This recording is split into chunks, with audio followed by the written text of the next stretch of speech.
बाबा साहब डॉ भीमराव अंबेडकर ने मनुवाद और उसके अंतर्गत होने वाले सामाजिक भेदभाव के खिलाफ अपनी पूरी जिंदगी संघर्ष किया।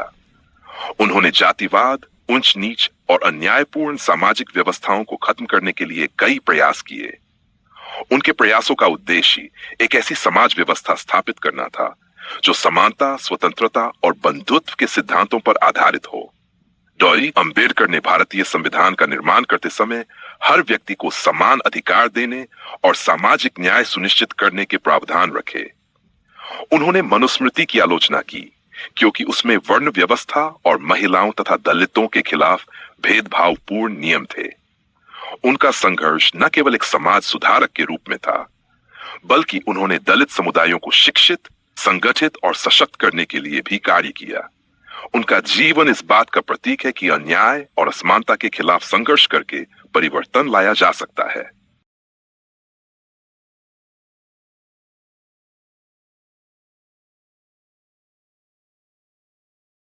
बाबा साहब भीमराव अंबेडकर ने भारतीय समाज में व्याप्त मनुवादी व्यवस्था का विरोध किया था क्योंकि यह सामाजिक असमानता और जातिगत भेदभाव को बढ़ावा देती थी। उनके संघर्ष का उद्देश्य एक ऐसे समाज की स्थापना करना था जो समानता, स्वतंत्रता और भाईचारे के आदर्शों पर आधारित हो। मनुवाद के खिलाफ संघर्ष, जातिवाद का विरोध। अंबेडकर ने जाति व्यवस्था को भारतीय समाज के विकास में सबसे बड़ी बाधा माना।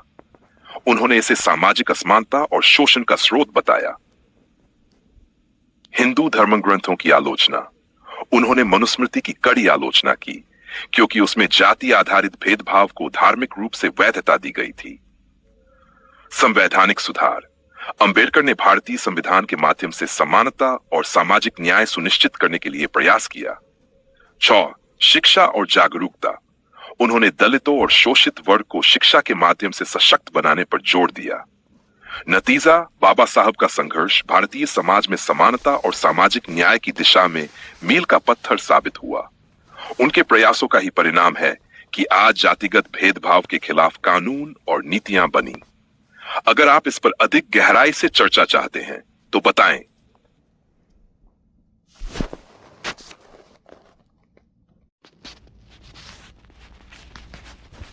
ये कथन भावनात्मक और प्रतीकात्मक रूप से बाबा साहब भीमराव अंबेडकर के जीवन के संघर्षों को दर्शाता है। बाबा साहब के 4 बच्चे थे, यशवंत, गंगाधर, रमाबाई और राजरत्न। हालांकि उनके जीवन में व्यक्तिगत दुख और संघर्ष बहुत रहे। उनके 4 बच्चों में से 3 का निधन छोटी उम्र में हो गया था, जो उनके जीवन का एक दुखद अध्याय है। संदर्भ में मनुवादियों ने खालिए का अर्थ प्रतीकात्मक हो सकता है, जो यह इंगित करता है कि उस समय की सामाजिक और जातिगत भेदभावपूर्ण व्यवस्था के कारण दलित समुदाय को हर स्तर पर संघर्ष करना पड़ा।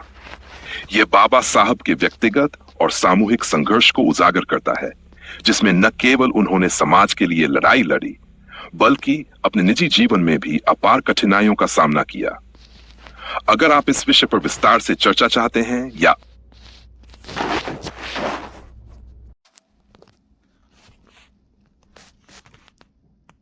बाबा साहब डॉ भीमराव अंबेडकर का उद्देश्य था भारत में जातिगत भेदभाव और सामाजिक अन्याय को समाप्त कर एक समतामूलक समाज की स्थापना करना। उन्होंने दलित और शोषित वर्ग को उनके अधिकार दिलाने और सशक्त बनाने के लिए अनेक कार्य किए। उनके मुख्य उद्देश्य निम्नलिखित थे। सामाजिक समता की स्थापना। बाबा साहब का मानना था कि जाति व्यवस्था और भेदभाव के कारण दलित समाज शोषण और अन्याय का शिकार हो रहा है। उन्होंने समानता, स्वतंत्रता और भाईचारे के आदर्शों पर आधारित समाज की परिकल्पना की। शिक्षा का अधिकार। बाबा साहब ने कहा, शिक्षित बनो, संगठित रहो और संघर्ष करो। उन्होंने शिक्षा को शोषित समाज के उत्थान का सबसे महत्वपूर्ण साधन माना। उन्होंने दलित समाज को शिक्षित करने के लिए स्कूल, कॉलेज और संस्थान स्थापित किए। आर्थिक स्वतंत्रता। उन्होंने दलितों को आत्मनिर्भर बनाने के लिए उनके आर्थिक उत्थान पर जोर दिया। उन्होंने कहा कि बिना आर्थिक स्वतंत्रता के सामाजिक समानता संभव नहीं है। भूमि सुधार और रोजगार के अवसर बढ़ाने के लिए उन्होंने योजनाएं सुझाई। सामाजिक भेदभाव का अंत। उन्होंने जातिवादी और छुआछूत की प्रथाओं का कड़ा विरोध किया। मनुस्मृति दहन और जाति उन्मूलन के लिए चलाए गए आंदोलनों के माध्यम से उन्होंने इस अन्यायपूर्ण व्यवस्था को चुनौती दी। कानूनी अधिकार और सुरक्षा।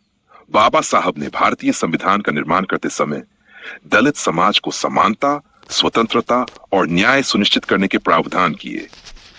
उन्होंने अनुसूचित जाति और जनजातियों के लिए आरक्षण का प्रावधान कराया ताकि उन्हें सामाजिक और शैक्षिक अवसर मिल सके। धार्मिक स्वतंत्रता। उन्होंने कहा कि जाति व्यवस्था को समाप्त करने के लिए धर्म का सुधार आवश्यक है। 1950 में उन्होंने बौद्ध धर्म स्वीकार कर लाखों अनुयायियों को जातिवाद से मुक्ति का मार्ग दिखाया। राजनीतिक सशक्तिकरण। बाबा साहब ने दलित समाज को संगठित कर राजनीतिक मंच पर उनके अधिकार दिलाने का प्रयास किया। उन्होंने स्वतंत्र मजदूर पार्टी और अन्य राजनीतिक संगठनों के माध्यम से दलितों की आवाज बुलंद की। परिणाम, बाबा साहब के इन उद्देश्यों ने दलित समाज को आत्मसम्मान, शिक्षा, एक और अधिकार दिलाने में महत्वपूर्ण भूमिका निभाई। उनकी कोशिशों ने भारतीय समाज को एक नई दिशा दी और समानता एवं सामाजिक न्याय के सिद्धांतों को मजबूत किया।